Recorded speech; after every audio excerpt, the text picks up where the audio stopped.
Assalamualaikum warahmatullahi wabarakatuh. Perkenalkan, nama saya Diah Putri Sulistiani, NIM 87 dari kelompok 4.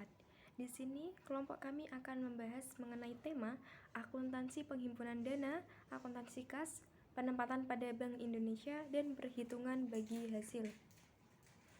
Nah, di sini saya akan menerangkan sedikit mengenai akuntansi penghimpunan dana pada perbankan syariah. Penghimpunan dana adalah suatu kegiatan usaha yang dilakukan bank untuk mencari dana kepada pihak deposan yang nantinya akan disalurkan kepada pihak kreditur dalam rangka menjalankan fungsinya sebagai intermediasi antara pihak deposan dengan pihak kreditur.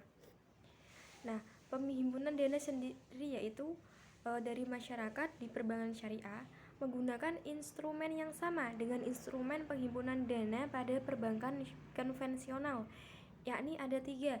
Yang pertama ada giro, yang kedua tabungan, yang ketiga yaitu deposito. Yang pertama yaitu giro.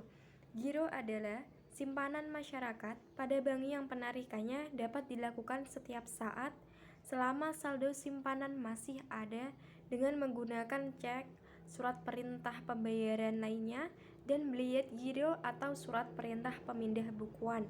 Nah, yang kedua tabungan. Tabungan adalah simpanan pihak ketiga kepada bank yang penarikannya dapat dilakukan setiap saat sesuai dengan syarat-syarat tertentu. Yang ketiga yaitu deposito.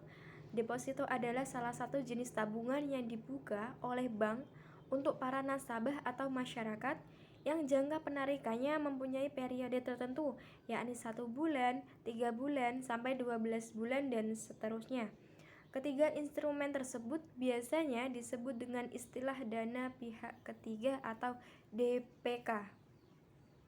Nah, berdasarkan fatwa Dewan Syariah Nasional, prinsip penghimpunan dana yang digunakan dalam bank syariah ada 2, yakni prinsip wadiah dan prinsip mudharabah.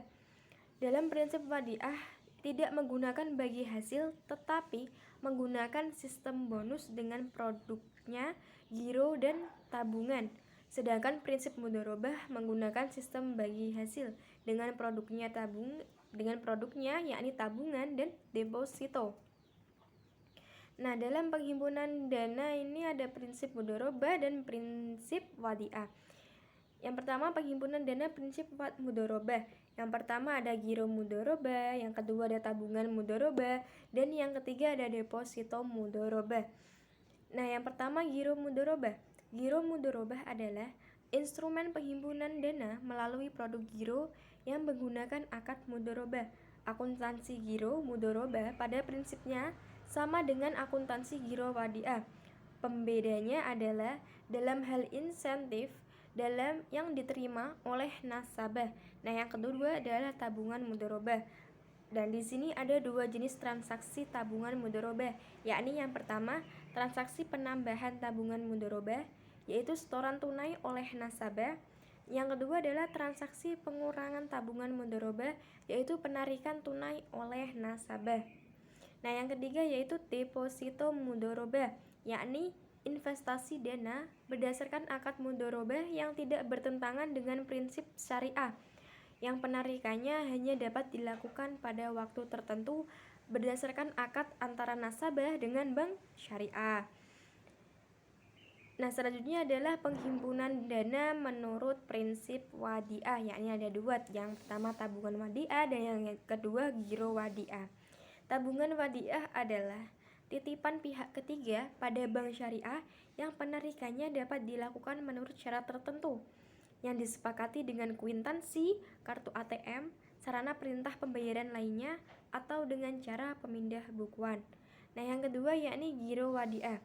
Giro wadiah adalah titipan pihak ketiga pada bank syariah yang penarikannya dapat dilakukan setiap saat dengan menggunakan cek, bliet, giro, maupun kartu ATM. Nah, cukup sekian yang dapat saya sampaikan, kurang lebihnya saya mohon maaf. Materi selanjutnya akan disampaikan oleh rekan saya. Wassalamualaikum warahmatullahi wabarakatuh.